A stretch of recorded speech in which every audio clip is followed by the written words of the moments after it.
मिळवली या सगळ्या गोष्टीचा काय छडा लागत नाहीये। शिवसेना युबीटी नाही, शिवसेना एकच आहे, दुसरी ती गद्दार सेना आहे। मी उघड म्हणतोय ती गद्दारांची सेना आहे। तिला आणि तिकडे जी काही तोडफोड झाली त्याच्या शिवसेनेशी काडीचाही संबंध नाही। ती गद्दार एसनशी सेना आहे। या एसनशी सेनेने ह्या सगळ्या गोष्टी मुख्यमंत्र्यांनी बचाव कोणाचा केला? ज्याचं नाव नाही घेतलं त्याचं, पण ज्याचं नाव घेतलं त्याच्याबद्दल कोणीच काही म्हटलेलं नाहीये। सर्वांना बाळासाहेबांच्या नेतृत्वाखेरीज दुसरा पर्याय नाही हेच त्यातून दिसतंय।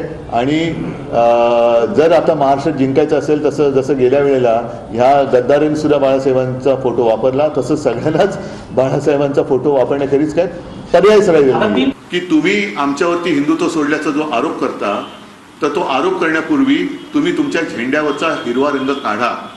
आता त्यांचं हे ढोंग उघडं पडलेलं आहे आणि हिरवा रंग तर ते काढतच नाहीये। मला फक्त चिंता अशी आहे की मोदीजी जे लोकसभेच्या निवडणुकीत बोलले होते, मंगळसूत्र चोरलं जाणार, मंगळसूत्र यांना देणार, आता हिंदूंच्या मंगळसूत्राचे रक्षण कोण करणार? कोणी आहे का हिंदुत्ववादी पक्ष? कोणाचं संरक्षण तुम्ही कोणापासून करणार? आणि हीच भूमिका तुमची कायम राहणार आहे का निवडणुकीपुरती राहणार आहे?